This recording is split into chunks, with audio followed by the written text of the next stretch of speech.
B'siyata d'shmaya, we're going to learn Shabbos Daf Kufches. We're going to start 4 lines from the top of the Omid.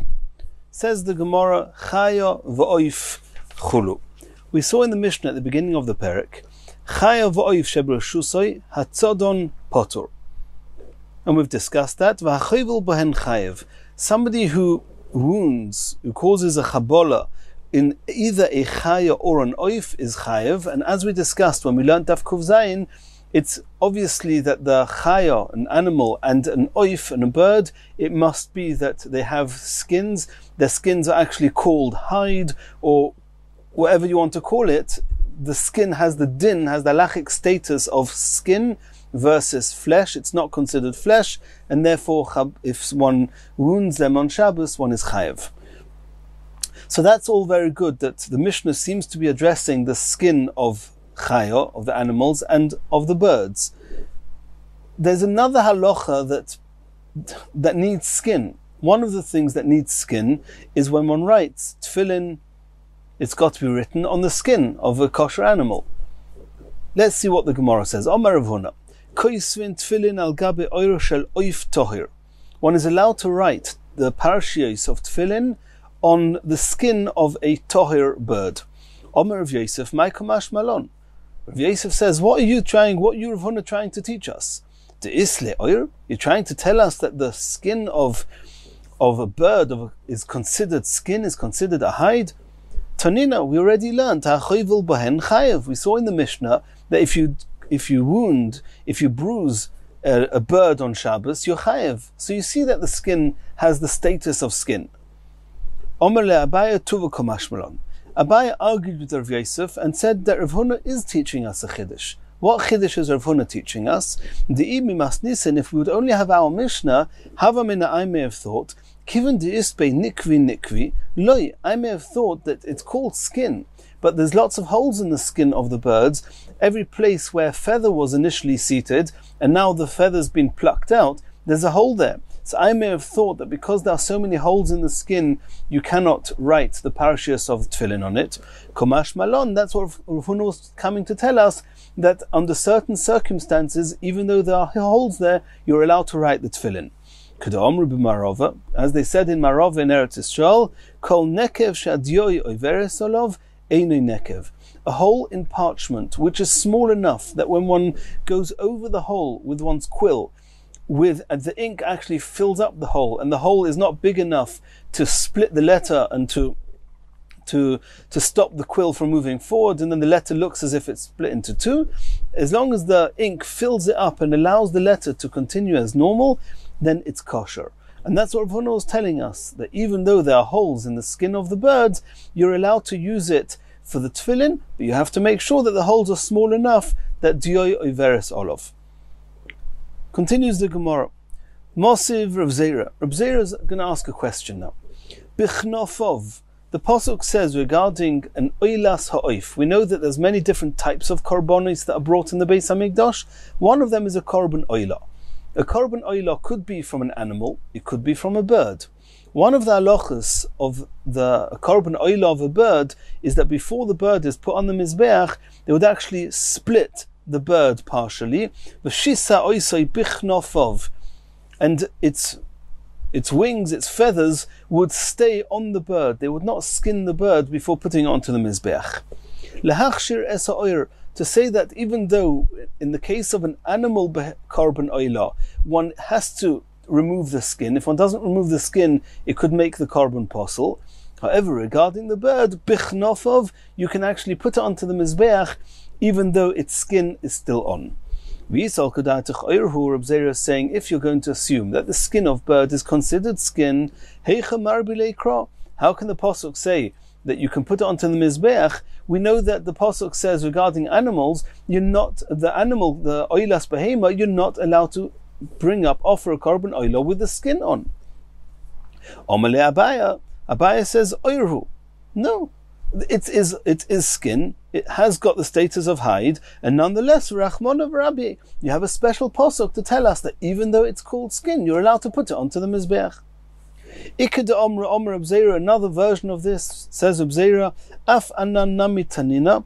We also learnt, we have a second source that the skin of a bird is considered hide, is considered a skin, because Bichnofov, it says in the pasuk that you offer up the oilas ha'oif, l'rabbi says oir, that you're allowed to put the bird onto the mizbeach when its skin's still on. If we assume that the skin of a bird is considered oir, so I can understand I need a special pasuk to say that you can put it onto the mizbeach, because if you wouldn't have this pasuk, we would assume that in the same way as behemas, an oilas behema, you have to skin it first, maybe the oilas ha'oif also. So have a pasuk to say you're allowed to put the oilas ha'oif on the mizbeach with the skin. If you're going to suggest that the skin of a bird is not considered skin, if it's considered flesh, then why do I need a pasuk to say I can put it on the mizbeach? Why shouldn't I be able to put it on the mizbeach? Omar le Abaye says it's not a proof. It could be that the truth is that the skin of a bird is not considered hide. It's not considered oir. And nonetheless, I need a pasuk to say that you're allowed to put it on the mizbeach. I may have thought, since the skin of birds has lots of holes in it, mois, it's repulsive, and therefore it's inappropriate to put it on the mizbeach. Komash malon, that's the chiddush of the pasuk. Put the oilas oif on the mizbeach with its skin. Continues the Gemara. Boye minei mar berei de Ravina mir Rav Nachman bar Yitzchak. Mahu lichtov tefillin al gabe oir shel dag toher. We've discussed the birds. Are you allowed to write tefillin on the skin of a toher fish? Omar le. Rav Nachman bar Yitzchak said to mar berei de Ravina, Im yove Eliyahu v'yomer. Yeah, if Eliyahu Novi tells you can, then you can. And this is very strange, because Eliyahu Novi cannot tell us new halachas. Halachas are not given by angelic people about from Shemaim. Halachas are the way we learn down here. Eliyahu Novi can reveal to us the status of something, but not the halachic. He can tell us whether it's called skin, whether it's not called skin, but what the halacha is. Can you write a tefillin on it or not? What's that got to do with Eliyahu Novi? Asks the Gemara, Ma'im yava Eliyahu v'yomer. What do I need Eliyahu Novi to come and tell us? Or do we need Eliyahu Novi to tell us whether it has hide or not? Does it have a skin? You can see, look at it. You can see they've got thick skins, proper skins. And also, Hotnan we learned in the Mishnah, Atzomois hadog v'oiron matzilin b'oil hames. There's a Mishnah, there's halachas and Mishnayos and Meseches in Tyrus, and Seder Tyrus, Mesechus Kalim, that an earthenware kli that cannot become tommy from the outside, if it's completely sealed, tzomid posil olov, then such a type of utensil in an oihel ames, under the same cover, or in the same home, in the same room as a dead person, since it's completely covered, and the utensil is made of earthenware, which in itself cannot become tommy from the outside, it therefore does not allow the tumah to penetrate into it. Anything inside this utensil remains tahir. And we learn out not only earthenware, but so too other materials also do not become tommy. And therefore, if you had kalim that were completely sealed in an oil ames made of those materials, they will also prevent the tumah penetrating and making the food items inside the utensil tommy. What are these other materials that save and stop the tommy from penetrating? Atzomoi sadog, the bones of a fish, and the skin of fish. Now, if you had the flesh of the fish, then that wouldn't stop the tumah coming in. And the very fact that the skin of the fish does stop the tumah coming in, it's matzilin bo'el ames. If the utensil made of skin of fish is completely sealed, then the tumah will not penetrate and any food items inside it will stay tahir. It must be that it has a din of skin. No, these skins, as with all skins, they have to be processed, they have to be tanned. The question is the stench, the zuamo, from the tanning process, does that smell go away at the end of the process, or does it remain with a bad smell all along, in which case it's inappropriate to write tefillin on it? So we need Eliyahu Novi to tell us, and And that we cannot determine, and the Mefarshim ask why not, why can't we just smell it? We'll see. But either way, that's how Rabbeinu Hananel explains, we need Eliyahu Novi to tell us whether the smell after the processing of the skin is completely clean or if it's still foul. Continues the Gemara. Shmuel v'Karna have a Yosva agudo de Nahar Malka. Shmuel and Karna were sitting on the banks of the royal river. Chozinhu lemayo de kodolu v'achiri. It was a calm day, there were no winds, there was no reason there should be waves, and they suddenly realized that the water was kodolu, it was rising up, v'achiri, and it was not clear, it wasn't transparent, the water was muddy.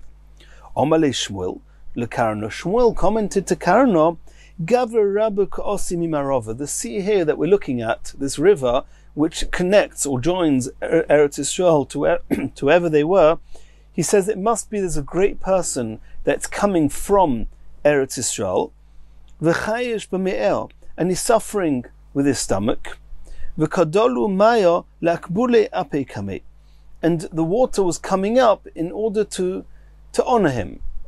How was it doing that? Probably he was needing to relieve himself. He had trouble with his stomach, and he was relieving himself, and in order that people shouldn't see him, people on the riverbanks should not see what's going on there, the water especially raising up to hide him, to protect him, or it could be the water was there in order to help him clean himself after he removed his bowels. Either way, Shmuel commented to Karen, it seems that there's a very great person who's traveling here, coming from Eretz Yisrael. Zil tohi le akankane. As they say, go and smell him out, go and sniff him out, in the same way as you smell a bottle of wine to determine whether the content is still wine or whether it's become vinegar. He says, he told Karen, go and smell this bottle, this kankan. You'll meet this choshra person. It will soon become clear it was actually Rav. He says, go and meet him and, so to speak, test him out. Test to see what he's worth. Ozal, so Karna went, Ashkechele Rav. He was Rav on the boat. Omarle, so Karna said to Rav, Menayin she'ein koisvin tefillin elo al gabe oir behema tahira. How do you know that you're only allowed to write the parashas of tefillin on the skin, on the hide, on the parchment made from hide, from a tahir behema? Omarle, so Rav answered him, Dechsiv, it says in the pasuk, Leman tieh toiras Hashem beficha, so that Hashem's Torah should be in your mouth. What does that mean? Where's Hashem's Torah in your mouth? Min hamutar beficha. Write Hashem's Torah on skin of an animal that would have been mutter for you to eat, a tahir animal. Karna asked Rav another question. Minayin ledom shehu odim. How do you know what's a source that blood has to be red? And there are halachic ramifications to this in Masechas Nida. So he answered him, Shenemar, as it says in the pasuk, Vayiru moyov mineged, moyov saw as hamayim adumim kadom, that the waters were red like blood. So you see that that blood is red. Another question Karna asked Rav, Minayin lemilo sheba'oisei mokim. What's the source that the mitzvah of Mila is done in that place, on the male organ? So he answered him, Nemar kan orlo soy. The pasuk regarding Mila, it says, Va'oril zochor asher lo yimoy lespasar orlo soy. Talking about his orla. V'nemar la'alon, and later on in the parasha of Orla, which is a new tree, the fruits, the first 3 years of a fruit tree, you're not allowed to eat them. Orla actually means to be blocked. And so he says there's a blockage on the first 2 years of these trees, you're not allowed to eat them. And the pasuk says, V'chisavoyu el ha'oretz u'natatem kol eitz machol v'araltem orlo soy es piryo sholoy shonim yeh lochem arelim lo yochel. So the pasuk regarding orla also says orla soy, uses the same term. Ma'al halon, in the same way as in the parasha of the orla of the fruit trees. Davar she'oisa pri, it's talking about something that produces fruit, a fruit tree. Afkan, so too Mila, davar she'oisa pri, it's associated to something that produces fruit, and that's how we know the details of mitzvahs Mila. Asks the Gemara, Eimer liboy, maybe you should do the mitzvah of Mila on one's heart, because in the parasha of Mila it says orla soy, as we just said. And regarding the heart, it also says orla. Tichsiv, it says in the pasuk, umalterm es orlas levavchem, that you should cut away the blockages of the hearts. Eima oznoi, maybe on one's ears. Dechsiv, it says in the pasuk, Hine areila oznom, the ears are blocked, they're not listening. So you see again that even the ears, there are blockages on the ear. So maybe you should learn out from that orlosoi to the orlas oizen or the lave and do the mila there. Says the Gemara, no. Donin orlosoi tamo mi orlosoi tamo. The word orlosoi is his orla, his blockage, is a full expression. In the word itself, it tells us whose orla, what orla. We're talking about his orla. So we learn out the two words orlosoi, orlosoi. Ve'ein donin orlosoi tamo, but we do not learn the word orlosoi, which is a full expression used regarding tumila, me orlos einoi tamo, from places where the word oral is used, but without a full expression. For example, the two cases that were brought, umaltem es orlas levavchem. So it's true that the pasuk says levavchem, that the blockage is talking about the blockage of the heart. But if you just take the word orlas, it just says umaltem, you should cut away es orlas, the blockage. The word itself doesn't tell us what blockage, where blockage, who blockage, and therefore it's called an incomplete expression. And areila oznom also, hine areila. Areila means blocked. It also doesn't tell us anything. Orla soy is talking about his orla, his blockage. It's the expression is full, and therefore we prefer to learn orla soy from orla soy, talking about the fruit trees, and as the Gemara learnt before. Omar le, now is Rav's turn to ask Karna a question. Mai Shimcha, what's your name? Karna, he answered, my name is Karna. Omar le. So Rav said to Karna, and Rav realized that Karna was coming to test him, and these were not genuine questions, and he was very offended. He felt it was inappropriate that God Ladoyer comes, you start testing him. So he said, Yehei Rava, it should be Hashem's rotz and desire to tapekle Karna be'ineo, that a horn should grow from his eyes, and he was cursing him. L'soif aile Shmuel lebeisei. Obviously, Karna reported back to Shmuel that the person was indeed a great Talmud Chacham. So Shmuel invited Rav into his house. Oichle namo desara. Shmuel was a doctor, and Shmuel wanted to heal Rav. So he did a few things that was supposed to heal Rav. Unfortunately, Rav didn't realize that at the time. He thought that Shmuel was actually coming to hurt him, and he cursed Shmuel as well. But what did Shmuel do to try and heal Rav? He gave him barley bread to eat, v'kasa de hartzena, and fish that was fried in fish fat and flour, v'ashke shichra, and he gave him to drink beer, and he intentionally did not show him where the place was that he could pass water if you would need to pass, if you'd have to relieve himself. Either the Beis HaKisei to pass water or to pass the bowels, and he wanted Shmuel understood, being a doctor, that if the ingredients that he gave him to eat would remain in his body, then they would get dissolved and it would heal, it would cure Rav.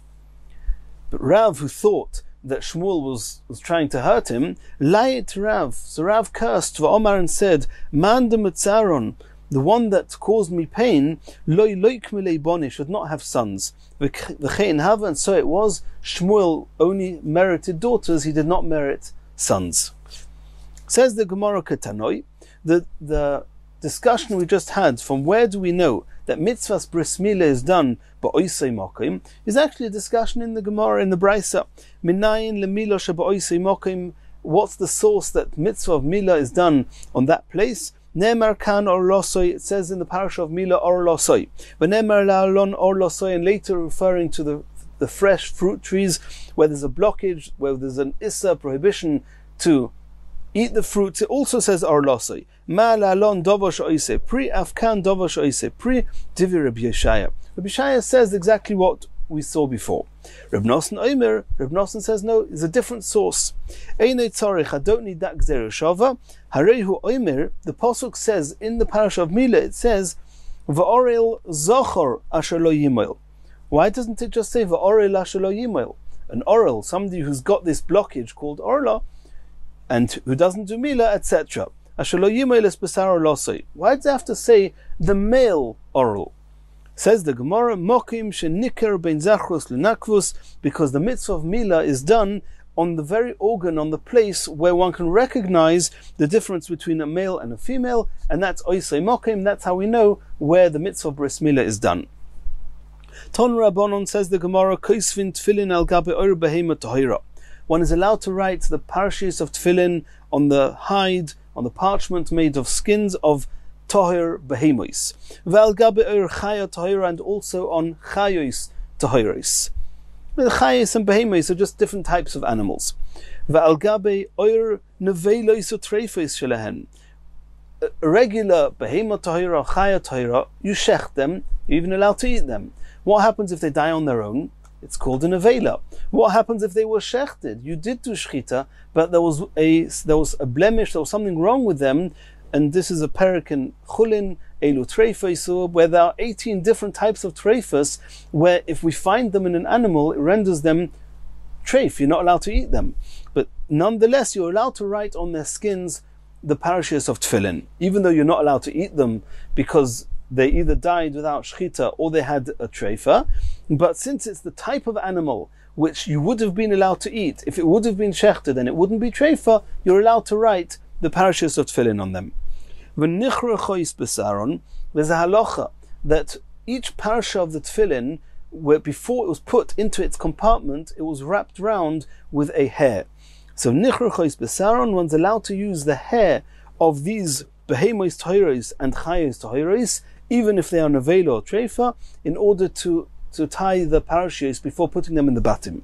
V'nitforis begidin, and the tefillin, the boxes, are sewn together using sinews. One's allowed to sew the batim with the sinews of chaya tahira, behema tahira, even if they are nevela or treifa. V'halacha l'Moshe Sinai shatfillin nichrochos b'sayron v'nitforis begidin. The halacha l'Moshe Sinai that one is allowed to wrap round the parashas with the hairs of these animals, even though they're nevelas or treifos, and sew the batim with the gidin of these animals. And the Mefarshim discuss why the Bryce has to repeat why is that different to the halacha of writing the parashas of tefillin? It's something discussed in the Mefarshim here. You're not allowed to write the parashas of tefillin. You're not allowed to write it on the skin of a tomei behema. And that's even if they were shechted, even though shchita doesn't help any. If a tomei animal, shchita doesn't help. But even if it was shechted, so there's no issue. Let's assume that superficially it looks like there's no issue of nevela or treifa. Nonetheless, since it's a tomei behema or tomei chaya, you're not allowed to write parashas on it. It goes without saying al gabe oir nevela or treifa shalem, that the behemoths tmeos or the chayos tmeos, which are also nevela, which means they just died without shchita, or they were treifos, that you're not allowed to write parashas on them. Ve'ein nichrachin basaron, you're not allowed to use their hairs to tie around the parashas before putting them into the tefillin. Ve'ein nitforis begidin, the tefillin are not allowed to be sewn with the sinews of these animals. V'zu she'ela shoal baisusi echod es Yeshua hagarsi. There was a baisusi, and these were koifrim, people who did not believe in Torah Sheba'al Peh, and asked Rabbi Yeshua Haragarsi. It was one of the questions that he asked him. Minayin she'ein koisvin tefillin al oir behema tmea. He asked him, what's the source that you're not allowed to write tefillin on the skin of a behema tmea? So he answered him, D'chsiv leman tiyeh Torah Hashem beficha. That words of Hashem, the Torah, the parashas of tefillin, are parashas from the Torah. They have to be written. They have to be found beficha, in your mouth, midavar hamutar beficha. They have to be written on the skin of an animal that you are allowed to eat. He asked him that if it has to be something you're allowed to eat, you're only allowed to eat it if it was shechted and it wasn't a treifa. If it's an avela or a treifa, you're not allowed to eat it. And we just learnt you're allowed to write the parashas on avela or treifa. So Rabbi Yeshua Garsi answered to the Baisusi, I'll give you a marshal. Is compared There were two people that were both, it was decreed against them that they are going to be executed by the government. One of them, the king himself, did the execution. and the other one was killed by the chief executioner, not by the king. Eizemen meshubach, which one must have been a more prestigious person? Obviously the one that the king himself executed him. So you see from here that being killed by the king is more of a virtue than being killed by somebody who's a lower level than that. So too over here, there's an advantage of a nevela, of an animal that was killed by Hashem, so to speak, over an animal that was shechted and that was killed by a person. So from this moshel, from here you see that it cannot be that something that was an nevela should be less worth than something that's shachut. Elomeato. So now this by Susi asked Yeshua Agarsi, according to what you're saying, that being an nevela is an advantage over being shachut. Elomeato yoichlu. So then eat the nevela. If you're allowed to eat an animal that was shechted by a person, then why can't you eat the animal that was killed by Hashem? Omar le, no, you're right. Logically, you're right, but we have a Torah, and it says in the pasuk, Omar le, ha-Torah omra, it says, lo yisaychlu kol nevela. That omras yeichlu. The Torah says you're not allowed to eat a nevela. You want to suggest that you're allowed to eat it? Omar le, kolus, he answered back to Rabbi Yeshua Agarsi, well said, I accept your reasoning, and I understand what you said. And Tosfos asks here that if the reason you're allowed to write parashias on the nevela of a Torah animal is because Hashem killed and not a person, that would all be good if it was killed by Hashem. What happens if a person killed it without shechting it? Over there you wouldn't have that. So Tosfos explains that the fact that if Hashem killed it, that means you're allowed to write parashias on it. It must mean that the words min hamutar b'ficha, it must mean that means not that you actually have to be able to eat it, but it has to be from a species that you're allowed to eat if it was shechted and if it was not a treifa. Once we know that Teres Hashem Beficha means a species and not an actual animal that you're allowed to eat, then automatically it's going to include the treifas and all nevelas, even if it died, it was a nevela consequent to a person and not directly from Hashem. Continues the next Mishnah. Ein oisin hilmi b'Shabbos. You're not allowed to make hilmi on Shabbos. What is hilmi? Hilmi is salt water, a certain type of salt water, type of brine. Aval oisa hu mei melech. But you're allowed to make salt water on Shabbos. We have to soon see what's going on here. Hilmi and is salt water. V'tovel ben pitoi, and you're allowed to make salt water and you're allowed to dip bread into it on Shabbos. V'noison l'teicha tavshil, and you're allowed to put the salt water into a dish. Omer Rabbi Yosi asked, V'aloi hu hilmi bein meruba ubein muat. Hilmi is salt water, irrespective of whether it's meruba or muat, which means that Rabbi Yosi understood that hilmi is salt water. But the difference between hilmi in the Mishnah and the Tanna Kama and mei melech is hilmi is a lot of salt water, and mei melech is a little bit of salt water. Rabbi Yosi said, I don't understand. Hilmi, haloi hu hilmi bein meruba or bein muat. Irrespective of whether there's a lot or whether it's little, it should all have the same halacha. Ve'elu hein mei melech hamutarin. So I disagree, says Rabbi Yosi. And I think that a little bit of salt water and a lot of salt water has the same halacha. And we'll see in the Gemara, Rabbi Yosi actually meant to be machmir, saying that even a little bit of salt water, you're not allowed to make on Shabbos. Why? Because it's similar. They used to use salting as part of the tanning process, and tanning is not only tanning hides.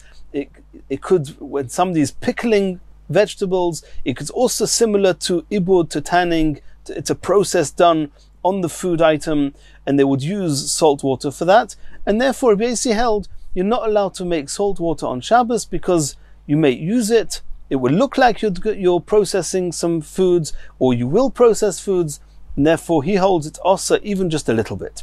But ve'elu ein mei melech hamutarin, which mei melech is mutar, are you allowed to do on Shabbos? If you put the salt directly into the water, you're creating a mixture that is able to process a food, to preserve a food, and that's also on Shabbos. But if you if you do something to either the water or the salt that will stop them blending well together and will take away the saltiness of the salt, then it's okay. Because then it's not the type of salt water that you would use to process and preserve. How do you do that? Either you put the oil into the water first before you put the salt into the water, or you put the oil into the salt before putting the salt in the water. That takes away the sharpness, the saltiness of the salt. It prevents the water from blending well with the salt, and that's mutar on Shabbos. Says the Gemara, Mai ka'omar. What does it mean? What that means? Hilmi, mei melach. What is hilmi? What is mei melach? Omar Rabbi Yehuda, Omar Shmuel, hocha ka'omar. Ein oisin mei melach merubin. Hilmi means a lot of salt water. Aval oisahu mei melach meutin. According to the Tanna Kama in the Mishnah, you're allowed to make a little bit of salt water. Omar Rabbi Yosi, haloi hu hilmi bein merubin bein mu'otin. That's what Rabbi Yosi said in the Mishnah. That salt water, what's the difference if you make a lot, you make a little? Iboyeluhu. They asked the question, Rabbi Yosi le'asir or le'hatir? Was Rabbi Yosi intending to say that irrespective of how much salt water you make, it's mutar, or irrespective of how much you make, it's asa? Omar Rabbi Yehuda maintained le'hatir. He actually wanted to be matir and say that even if you make a lot of salt water, it's mutar. Midaleik tani Rabbi Yosi oiser. And he deduces this from the fact that the Mishnah doesn't say Rabbi Yosi oiser. Rabbi Yosi says it's asa. Why doesn't he say it like that? So obviously Rabbi Yosi is coming to say that it's all mutar. Omar le Rabba, hamidik tani seifa. From the very fact that the next line in the Mishnah is, this is the salt water you are allowed to do on Shabbos. Michlal, we can deduce from there, that Rabbi Yosi was intended to say it's also to make any amount of regular salt water. It's only mutter to do it in the fashion mentioned at the end of the Mishnah. Elo Omar Rabba, says Rabba, leser. Rabbi Yosi, when Rabbi Yosi said, V'aloihu hilmi bein meruba bein mu'at, he meant to say that even a little bit is osa. V'chein Omer Rabbi Yochanan le'aser, Rabbi Yochanan said the same, that Rabbi Yosi was coming to be machmer. Tanya Mihochi, we have a brisa to this effect, that Rabbi Yosi says it's osa. Ein oisin mei melach merubin letoich mei melach merubin loses letoich hakvoshin shebetoich gistera. You're not allowed to make a lot of salt water, the volume, the amount that was typically made, in order to put it inside the pickled vegetables. And the pickled vegetables, they would do that in a gistera, which is a part of a broken dish. It was an earthenware dish, it got broken. All you can use the remnants, the pieces, is in order to pickle vegetables in it.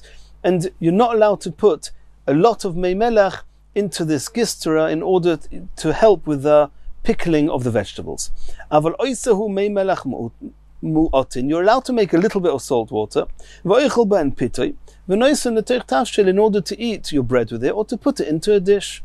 Omar Rabbi Yosi, here's Rabbi Yosi commenting, V'chi mipnei she'alolu merubin v'alolu mu'otin halolu asurim v'alolu mutorim. Just because there's a lot of salt water, it's osa, and there's a little bit of salt water is mutar. Yomru, people will start saying melacha meruba asura, melacha mu'etes muteres. That with any type of melacha, the people are going to say doing a lot of a melacha is also on Shabbos, but doing a little bit of a melacha will be mutar. How can you have the same activity just because it's a bit more, it's osa, and a bit less is mutar? Elo elu ve'elu asurin hein. This is explicit in the brisa. This is what we brought the brisa for. It's osa even if it's just a little bit. Ve'elu ein me'melech hamutorin. When are you allowed to? What type of salt water are you allowed to make on Shabbos? Noisin shemenu melech oy shemenu main. If you put the oil into the salt or the oil into the water, ubelvad shelo yitin mayim umelech lekatchila, and make sure you don't put the salt into the water first before any oil, because that is going to be osur. Now, since the Gemara mentioned the salt water, we're going to have now 3 quotes, all in the name of Rabbi Yehuda bar Chaviva. Rabbi Yehuda bar Chaviva, and the first one is talking about salt water. Azin tsnoin ve'esreg simon. The way to remember it is Azin tsnoin esreg. Toni Rabbi Yehuda bar Chaviva. Ein oisin mei melach azin. You're not allowed to make very strong salt water, which means a very lot of salt relative to water. Mei melach azin. What does it mean, strong salt water? Rabba Rav Yosef bar Abba Amru Tarvayu, they both said, Kol sha beitza tzofo behen. If there's so much salt in it that an egg would float in that salt water, that's called a very strong salt water, and you're not allowed to make this on Shabbos. V'kama, how much salt relative to water is called azin? Omar Abaya, trei tilsa milcha, v'tilsa maya. If it's 2/3 salt and 1/3 water, that's osa. Lemay of delay. What would anybody want to make this type of salt water for? Omer bavo lemoirisa, to be used as a fish brine, and they would mix it with the fish fat to preserve the fish, and it's osa on Shabbos. Continues the Gemara. Toni Rabbi Yehuda bar Chaviva. This is another quote from Rabbi Yehuda bar Chaviva. Ein moilchin tsnoin ubeitza b'Shabbos. You're not allowed to salt a radish or an egg on Shabbos. Reb Chizkiya Shmei Abaya Omar, Tznoin Osir. He holds that in the name of Abaya, indeed, radish, you're not allowed to salt a radish on Shabbos. Ubeitza muteres, but the effect, the influence that salt has on an egg is much less than what it does on a radish, and therefore it's not considered in the bracket of processing and preserving, and therefore for an egg it's mutar, but for radish it's osa. And Rashi says we're talking here about when you're taking a few pieces of tsnoin or beitza and you're salting them all together, and since you can only eat one at a time, those few moments between when you put the salt and you actually eat it, then the salt is processing the food item, and then the food item, because of the salt you put on it, becomes stiffened, and that's a tikkun, it's a type of preservative of the food, and it's osa. Says the Gemara, Omar of Nachman, Miresh, at first I was used to have a malachno pugla, I used to salt radishes on Shabbos. I thought it was okay. Amina, I said to myself, I assumed, afsude kom afsidnale, that putting salt on is actually downgrading the radish and not improving it. The Omar Shmuel, because Shmuel said, Pugla churfa maili, that only very sharp radishes are beneficial, and putting salt on it is actually reducing its sharpness. So I thought that I'm downgrading it, I'm not preserving it, there's no issue with doing it on Shabbos. Kiven the Shemana Laha, when I heard the following, the Chiasa Ula, when Ula came from Eretz Yisrael, V'Omar, and he said that b'Marava in Eretz Yisrael, Molchi, they would salt during the week, but they would salt kishrei, heaps and piles of radishes, they would salt them. So then it became clear to me that salting the radish actually improves the radishes, and then it is in the brackets of processing. And therefore, from then on, mimlach loy malachna, I did not used to salt the radishes. However, tvule vade madbilna, I would dip, it's no problem to dip a piece of radish or anything else into salt and eat it piece by piece, one by one, because then there's no time from when you're dipping it in until you eat it, there's no time for it to get hardened and processed. It's only when you're doing a few pieces together, then it can get hardened, and that's osa. Toni Rav Yehuda bar Chaviva. A third quote from Rav Yehuda bar Chaviva, Esroig tznoin ubeitza. An esrog, a radish, and an egg, ilmole kliposon hachitzoino, if not that you ate it with the outside shell, with the outside peel. With its tznoin, the radish is talking about the shell of the radish. The esrog is talking about the shell of the esrog, the peel of the esrog. The beit says you obviously don't eat it with the peel. Rashi says it means the white part, the chelboin, the white part of the egg, you're eating that with the egg. And if you wouldn't be eating these three with their coating, with the outside of it, they would get hardened in the digestive system, and they would never leave the digestive system, and therefore it's good, and one has to eat it together with their klippah.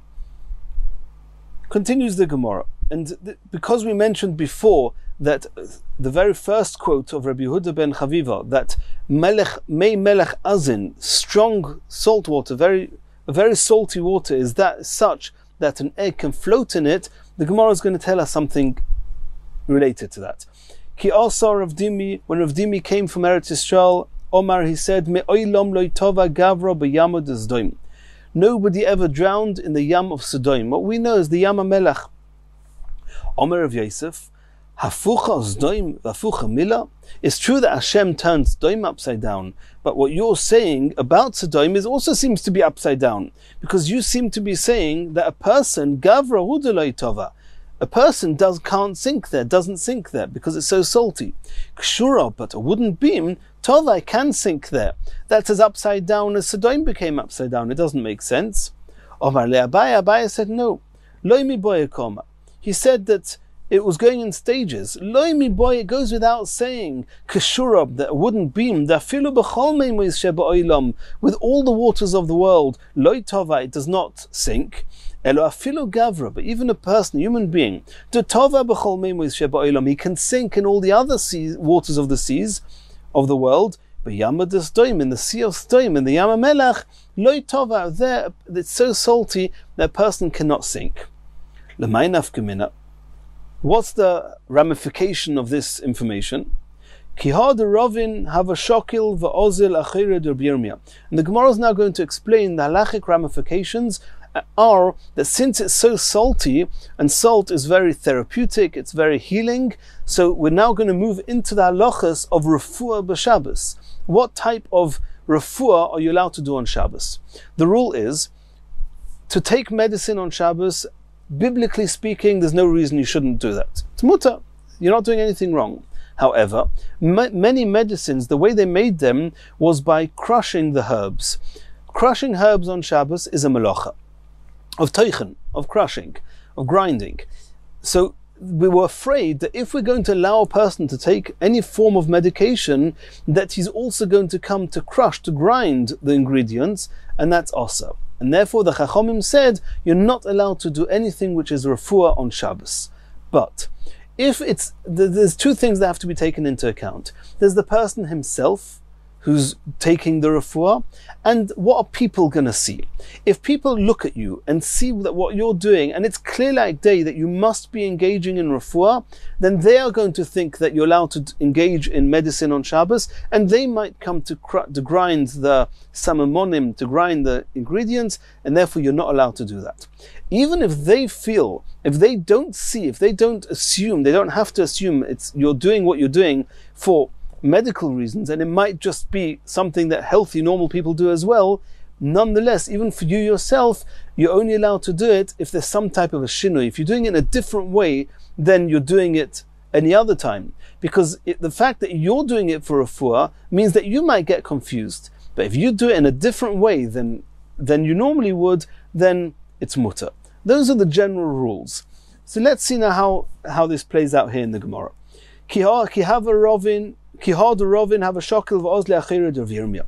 Rovin was going and he was following Rabbi Yirmiyah Aguda de Yama de Sdoim on the banks of the river of the sea of Sdoim. Omarle, so Rovin said to Rabbi Yirmiyah, Mahu lemimshi mehani maya b'Shabbos. This water is so salty, it must be healing. Am I allowed to wash myself for healing purposes with this water on Shabbos? Omarle Shapir Domi. Rabbi Yirmiyah said to Rovin, you're allowed to. So why? Because people think you're just washing. Anyone knows that you're suffering from an ailment or anything? No, you're just washing yourself.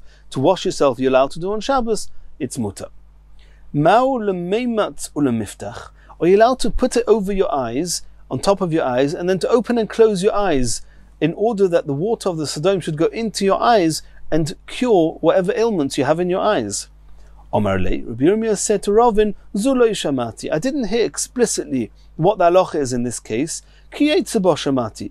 I heard something similar. The Omar Reb Zera. Reb Zera said, Zimnin omale mishmeder of Masna. Sometimes he said in the name of Rav Masna.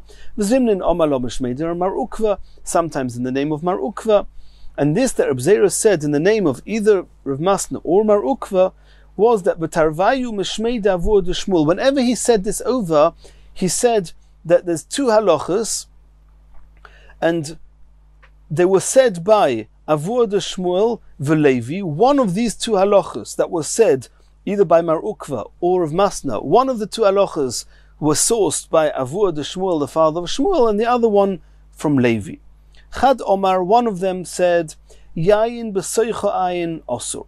You're not allowed to put wine into your eye on Shabbos because everyone can see that you're doing it for refuah.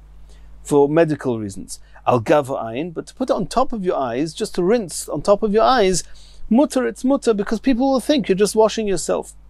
That was one quote that was said either in the name of the father of Shmuel or Levi.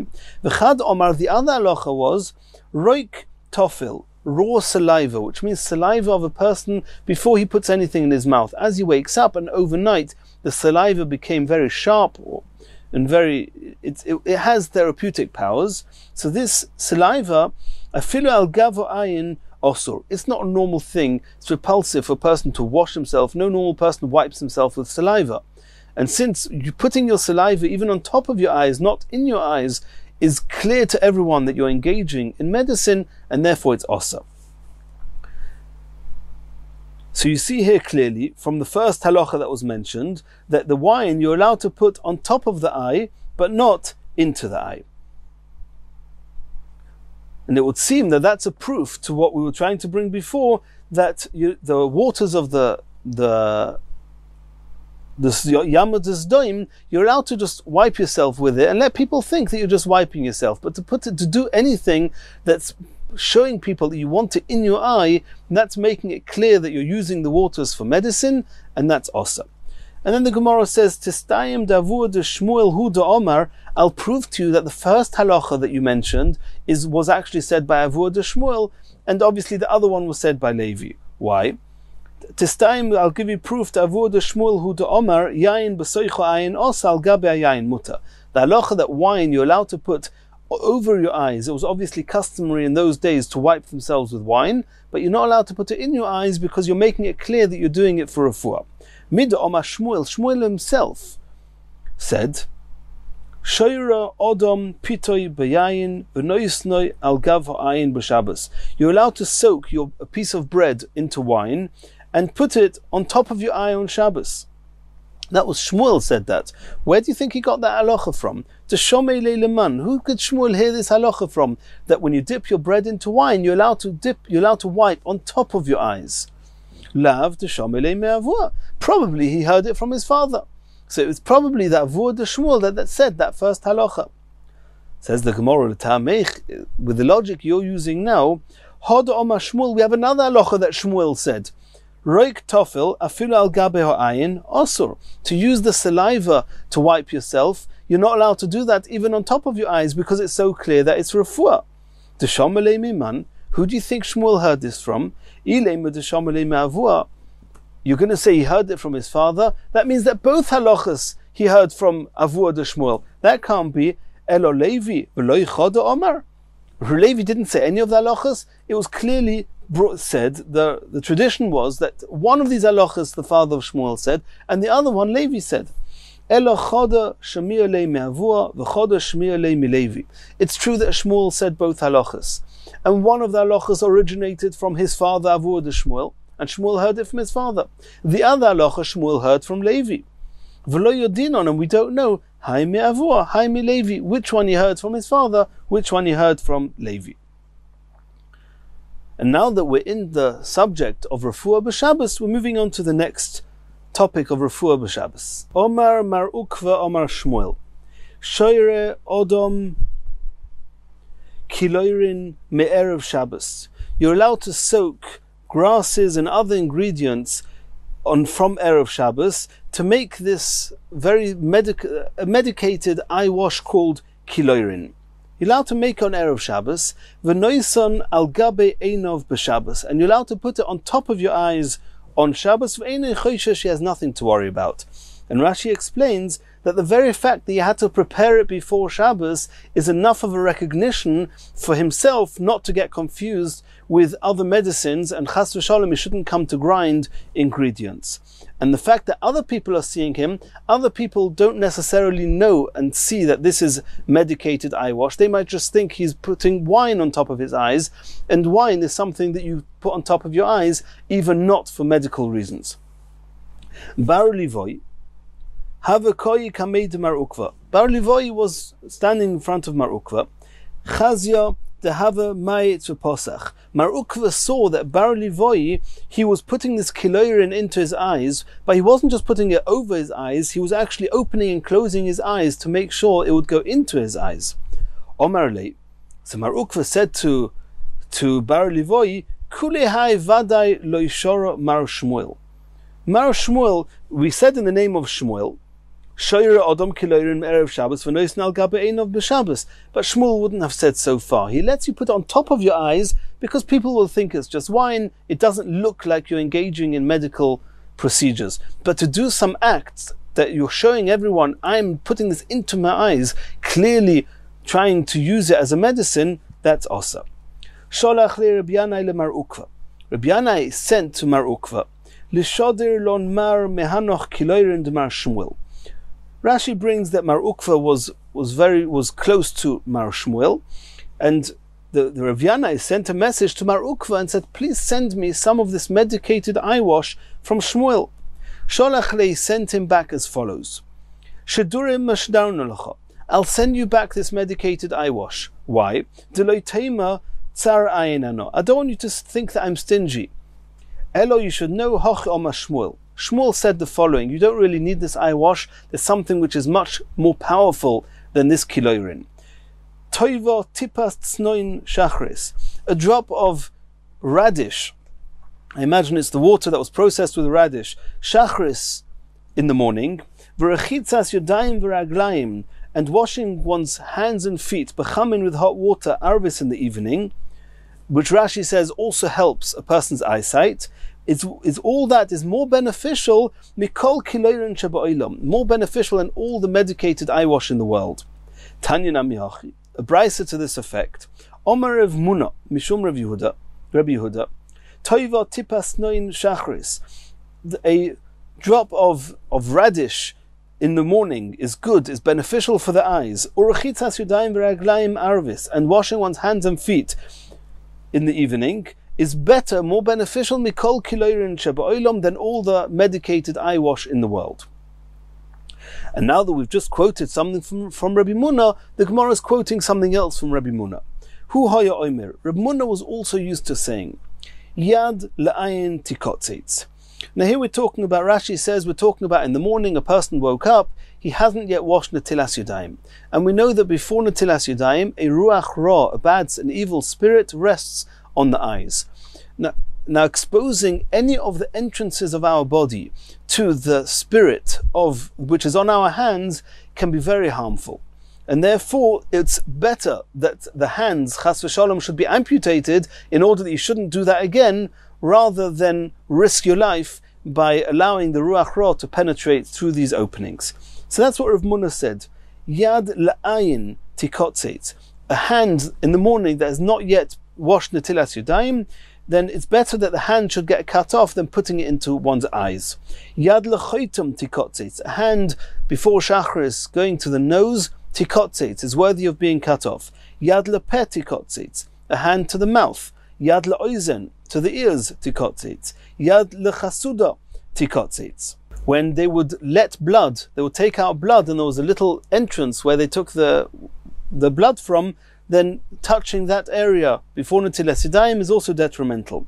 Yad le'omo tikotzet, touching the male organ is also, touching that before netilas yadayim. Rashi later says that he thinks that yad le'omo tikotzet is referring to a Gemara in Nida Daf Yud Gimel that has other reasons why one's not allowed to touch that aver.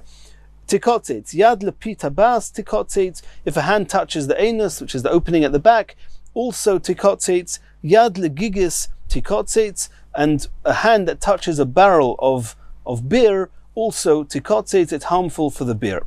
That's the end of the quote of Rav Muna. And the Gemara explains, yad mesame, the ruach ra, the evil spirit on the hand, can cause blindness, therefore it shouldn't go near the eye. Yad machreshes, it can cause deafness, therefore it shouldn't go near the ears. Yad maile polypus, and one shouldn't put it near the nose and the mouth, because it causes polypus, which is a foul smell. Continues the Gemara. Tanya Reb Nosson Omer Bas Chayrin. This was the name of this evil spirit, was called Bas Chayrin. Bas Chayrin he umakpedes, and this Bas Chayrin, this evil spirit, does freely whatever it chooses, causes damage and harm. Ad sheyircha yod of gimel pa'omim, until he washes his hands 3 times. Omer Rabbi Yochanan, puch, a type of an eye paint, mavir bas melech. If you touched your eyes and that evil spirit affected the eyes, if you put this type of eye paint called puch on one's eyes, it takes away the effect of this bas melech, of this evil spirit. Upoisik es adimo, and it stops tears. Umarbe seor ba'af apayim, and it increases the amount of hairs in one's eyelids. Tanina mihachi, we saw this in a brayser. Rabbi Yossi Omer puch, this eye paint, mavir bas melech, it takes away the effect of this evil spirit. Upoisik es adimo, and it stops the tears.